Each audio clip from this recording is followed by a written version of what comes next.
Monsieur Diffrim Basungama est membre de l'association Rosicrucienne Max Endel. Merci beaucoup, Ed Sevudias, pour cette occasion que vous nous donnez pour nous adresser au monde entier.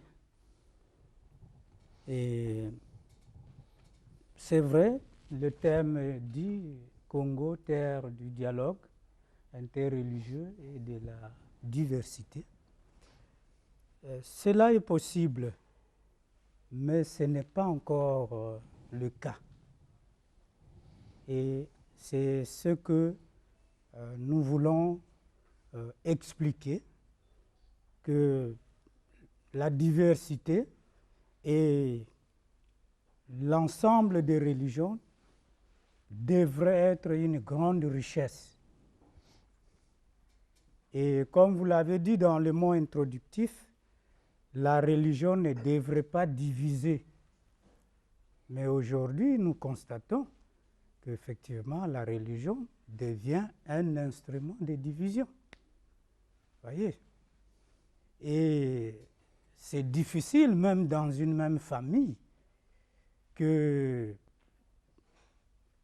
quelqu'un qui est protestant soit accepté librement, avec joie, par celui qui est catholique.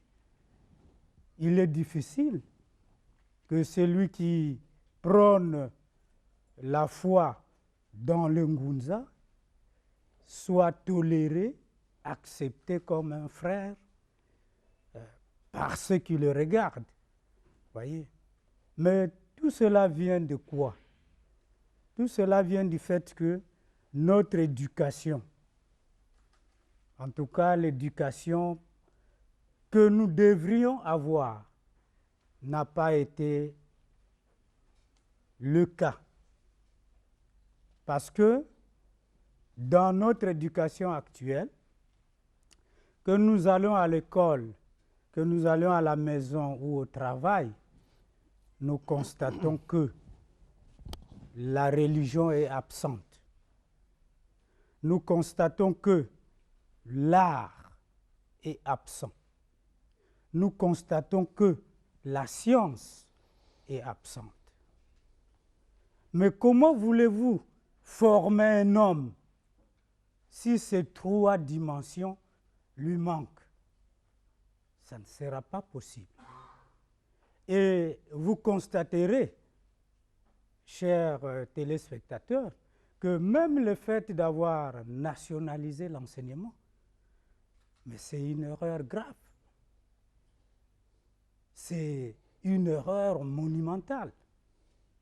Parce que, justement, c'est à l'école qu'on apprend, sinon qu'on devrait former l'homme lorsqu'il sort de sa maison avec un certain bagage déjà, et l'école restructure cela par le biais de la religion, en lui montrant la beauté de la vie, par le respect des lois. Que ce soit les lois du pays comme les lois de Dieu, tout cela devrait se rejoindre.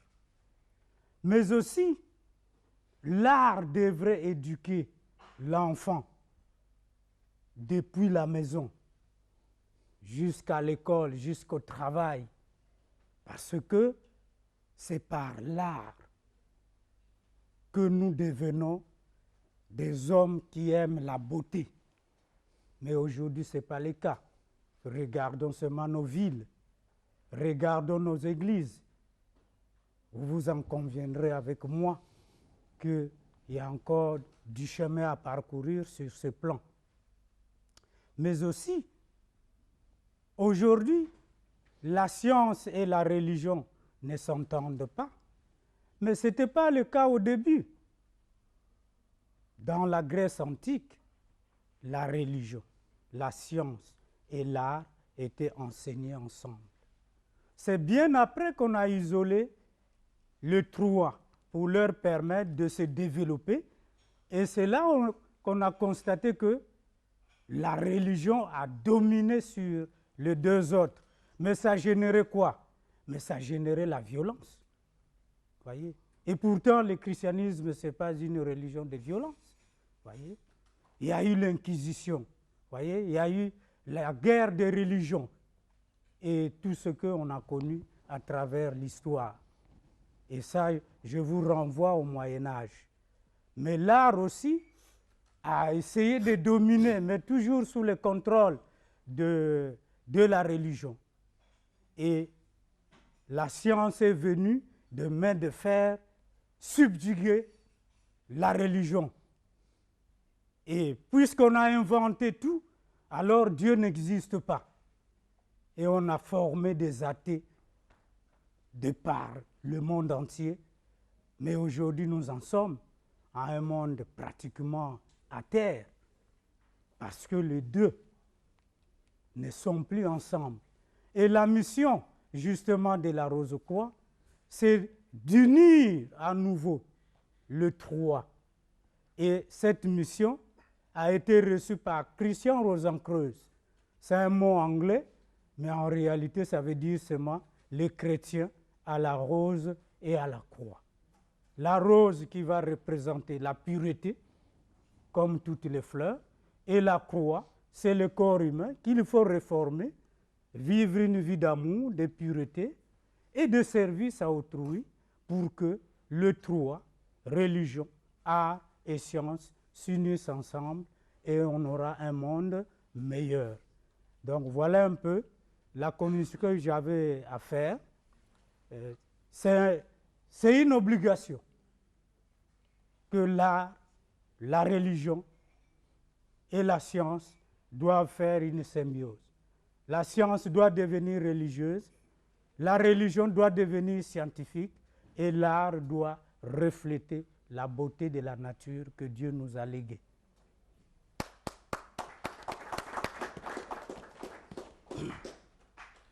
Voilà, Monsieur Diffrim Basungama, représentant ici sur ce plateau, dans ce café spirituel de l'association rosicrucienne Max Endel, qui est à différencier de la MORC. Donc, c'est deux associations ou deux entités, deux mouvements différents.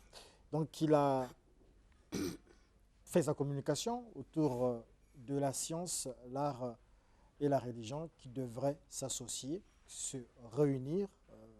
Et donc, des questions de la presse. Ah, d'accord. Prenons d'abord le leader matouaniste, ensuite Maître Rama. Merci, mon frère rosicrucien. Je parle là de la nationalisation de l'enseignement. Je suis tenté de dire, comme disait l'autre, qu'il vaut mieux du tout ne pas réfléchir que de ne pas réfléchir suffisamment. Je demande donc à mon frère de prendre du temps, de regarder cette question. Il va constater qu'il a eu beaucoup plus d'avantages que d'inconvénients dans la nationalisation de l'enseignement, étant donné que les bonnes habitudes ne sont pas toutefois données par la religion. Il y avait ce qu'on appelait la morale, où on apprenait, et il y avait également le civisme, et c'était assez poussé, parce qu'on apprenait aux enfants à aimer le pays au-dessus de tout ce qui nous manque cruellement. Et d'ailleurs, vous avez constaté vous-même que vous avez dit que les catholiques étaient honnis par les protestants.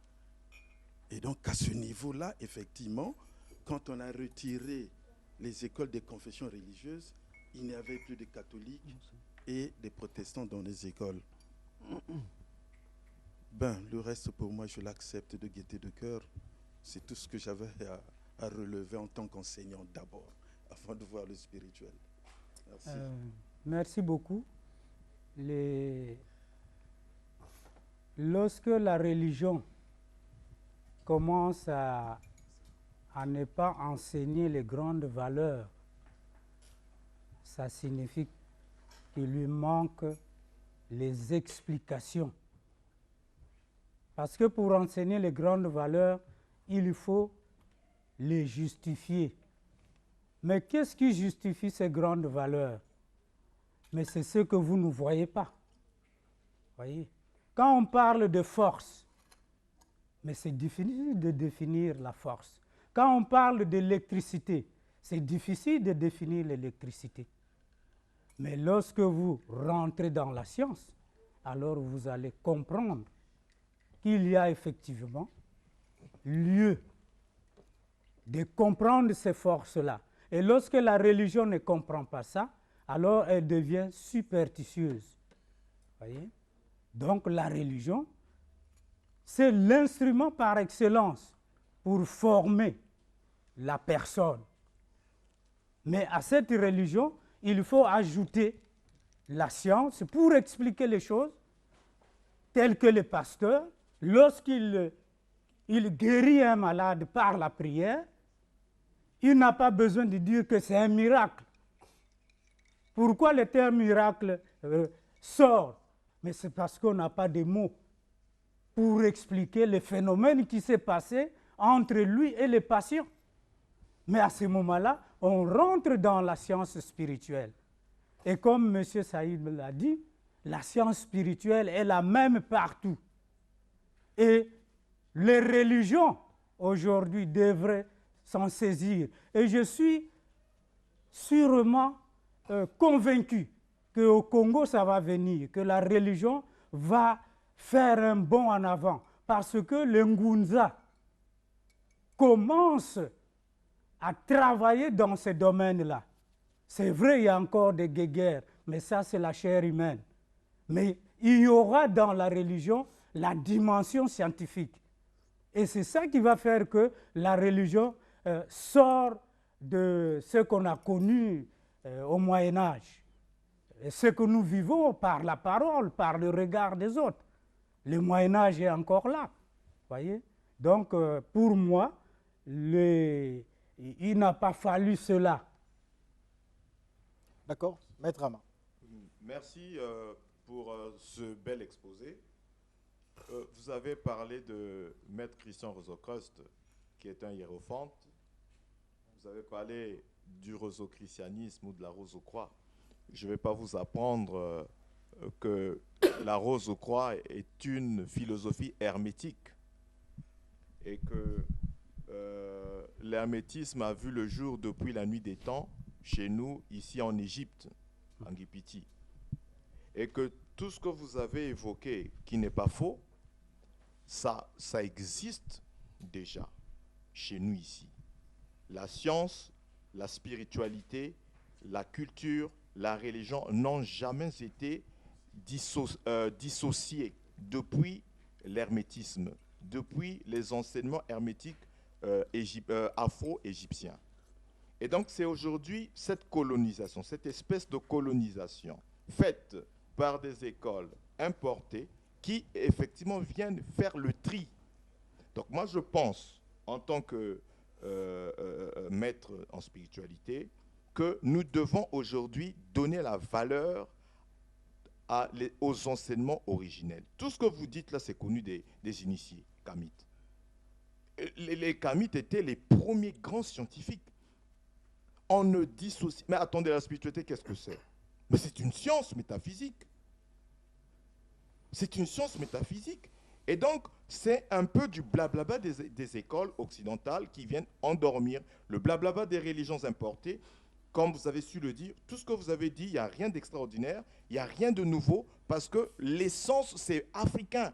Les Africains étant en même temps des maçons, des alchimistes, des métaphysiciens. On va être un peu plus concis, Maître Rama, parce qu'on est... Et donc, c'était pour dire que nous devons faire des recherches, des grands efforts pour revenir à la racine. C'était ça ma contribution.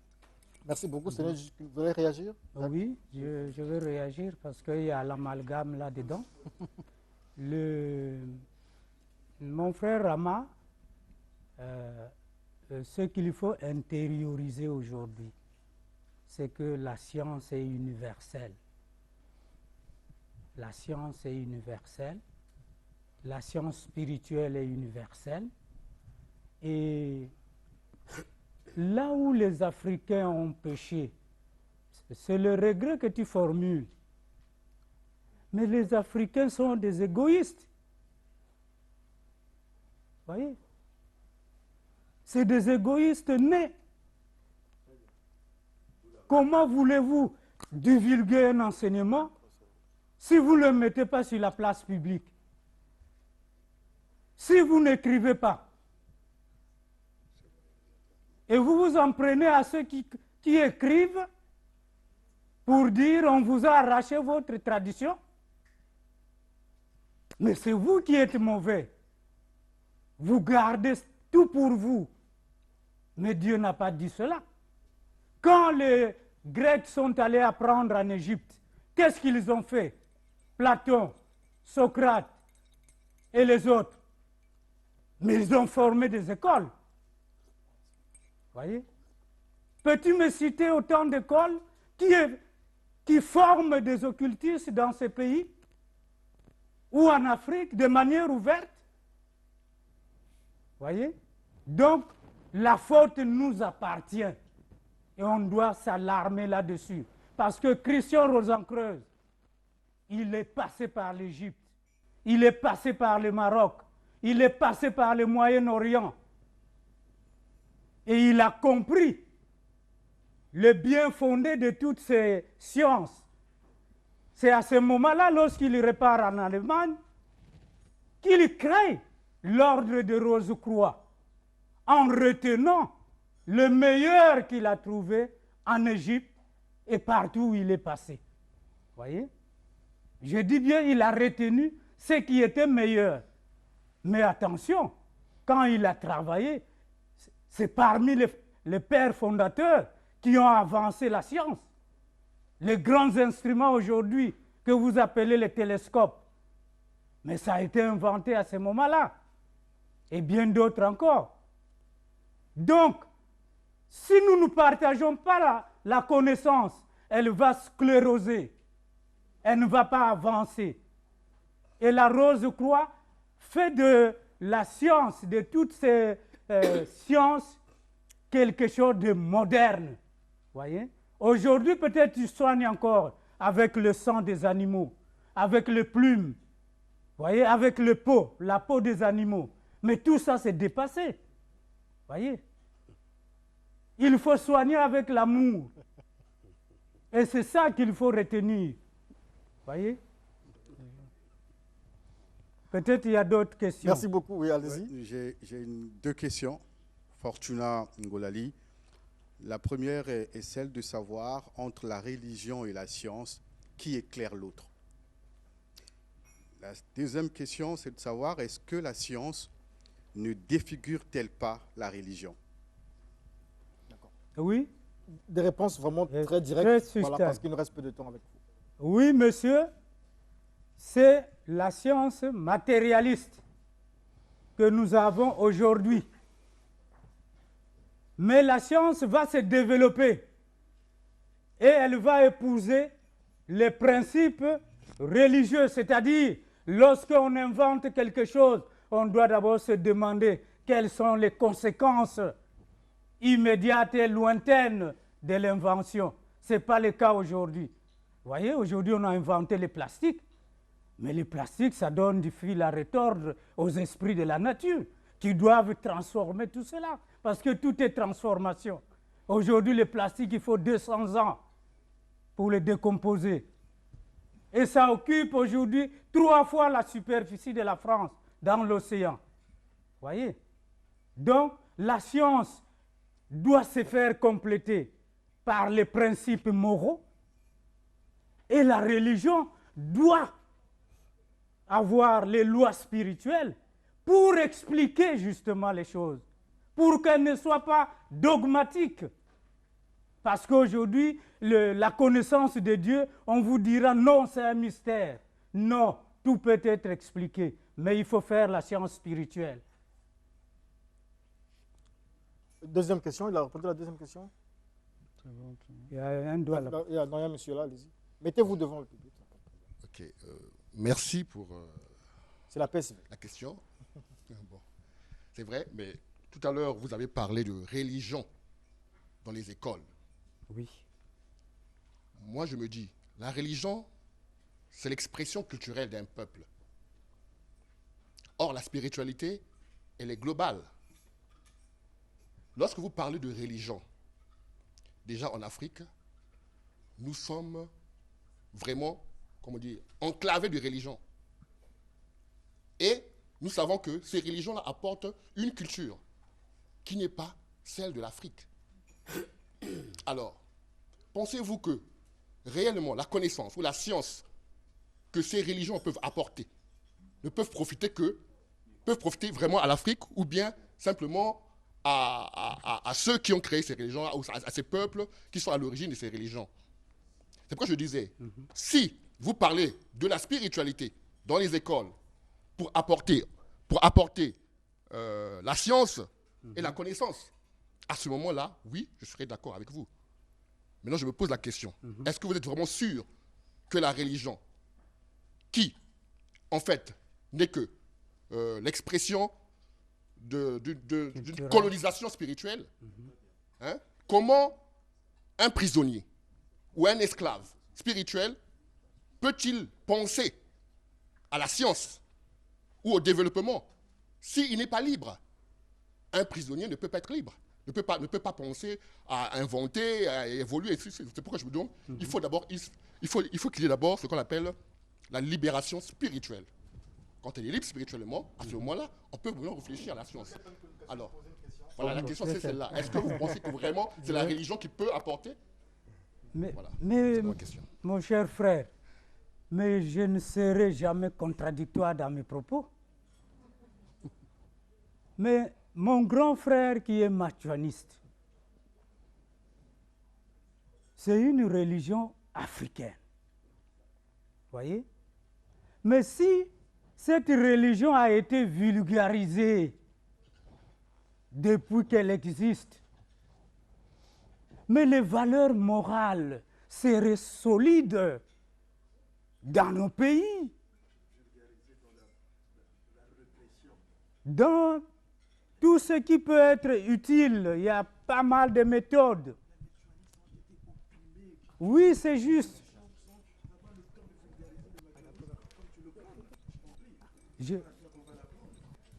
Je vous comprends. De Nzongo, le fondateur de la religion, qu'il a dirigé pendant 10 ans, c'est 50 fois qu'il est allé en prison. Alors à quel moment va-t-il vulgariser les enseignements du matin? C'est à nous de le faire maintenant, comme vous l'avez bien dit. C'est ça. Donc, je reviens encore, mon cher frère, sur l'égoïsme des Africains. C'est le grand mal. Le grand mal. Et puis on s'en prend à celui qui vient pour dire, moi je peux vous apprendre ce que vous connaissez déjà. Et on s'en prend à celui-là. Voyez? Mais c'est des valeurs qui ont existé en Afrique. Voyez? Qui reviennent sous une forme moderne. Ce n'est pas que c'est nouveau. Rien de nouveau sous le soleil. Il n'y a rien. Mais c'est des grandes valeurs qui reviennent sous une forme moderne, afin que nous puissions avancer. Et dans tout ça, l'amour au centre, la pureté et le service à autrui. Voilà les 3 dimensions. Dans toutes les religions, on le retrouve. Merci beaucoup. Les 25 minutes de Diffrim Basungama en privé. On va prendre la question du docteur Bosco Ben Youssef. Bon, mais rapidement, directement. Moi, j'aimerais savoir que M. Basungama devrait nous définir la religion. Nous, les Africains, nous ne sommes pas religieux. Elbel Spencer pense que la religion est une simple crainte infinie devant la puissance de Dieu qui peut donner la vie ou la mort. Alors, de quelle religion parlez-vous? Deuxième observation, presque une question. Si vous étiez à l'Agence internationale de l'énergie atomique, vous en tant que rosicrucien, vous allez autoriser à l'Iran d'avoir la bombe atomique, puisque l'Iran est un régime religieux, parce que ici vous voulez réconcilier la religion et la science. Merci. J'aimerais votre point de vue là-dessus.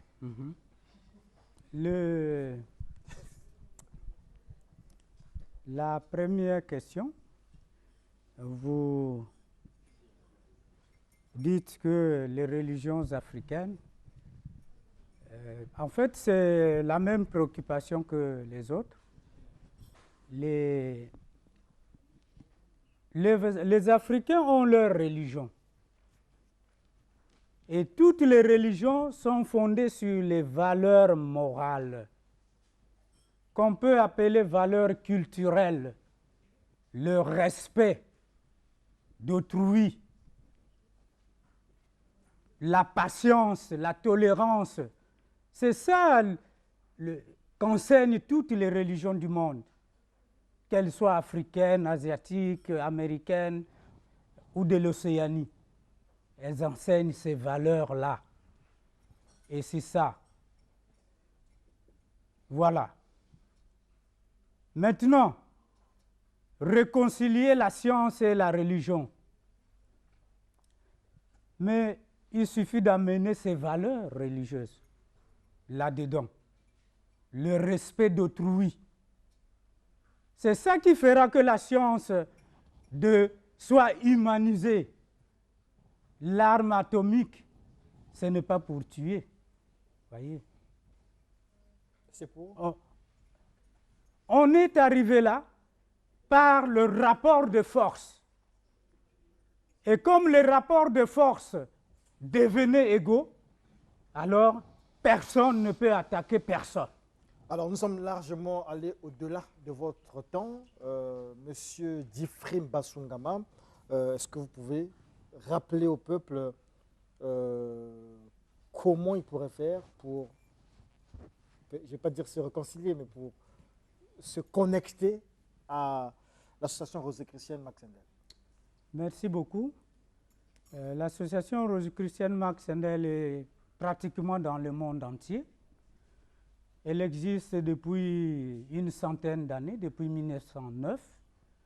Et l'enseignement a été vraiment largement diffusé.